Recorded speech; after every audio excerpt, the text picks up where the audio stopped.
I am Ferdinand Marcos, and I am the President of the Republic of the Philippines.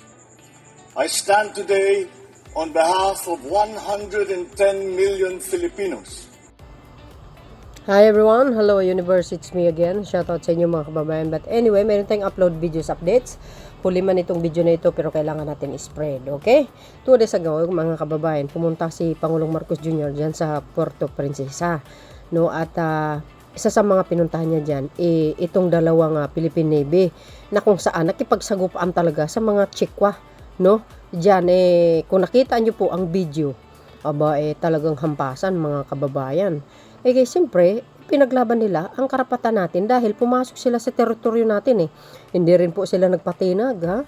Alam mo mga Pilipino, matapang yan kahit saan, no? So dahil dito mga kababayan, bilang isang tagabantay ng ating teritoryo, nakipaglaban at nakipagbuno talaga.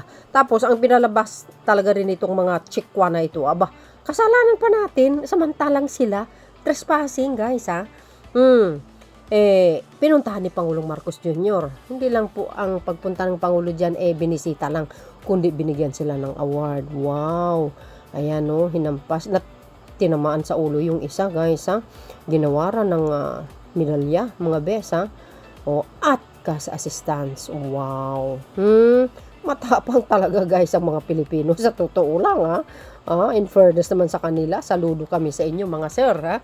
Sabi dito, para kumpleto detalyado, basahin po natin. Personal na binisita ni Pangulong Ferdinand Marcos Jr.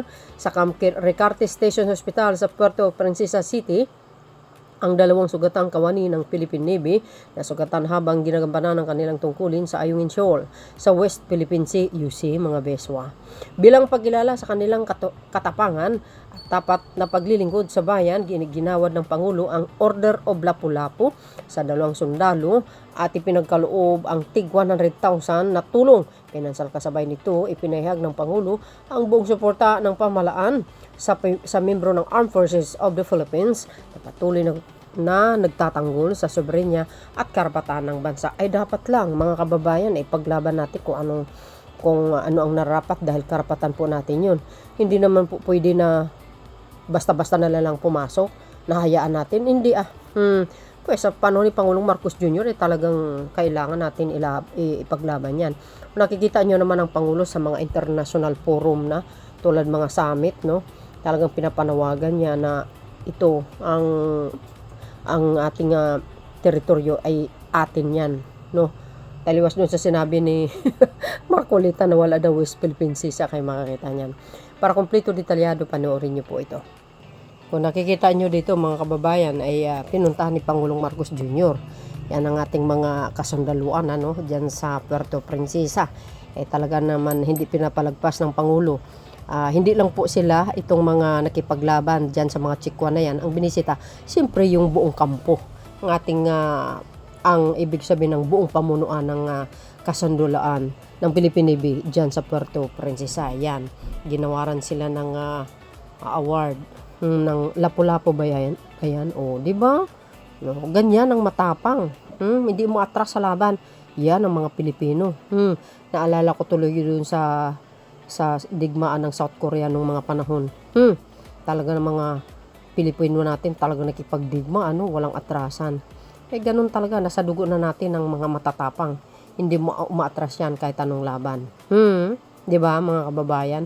So, hindi lang po ang pinunta ni Pangulong Marcos Jr. Binisita niya po yung Malampaya, no? Ito, pakita natin. Kasi si Pangulong Marcos Jr., mga kababayan, hindi basta-basta pumunta sa isang lugar na isa lang ang pinuntahan niya. Binibisita niya lahat. Yan, no? Yung Malampaya.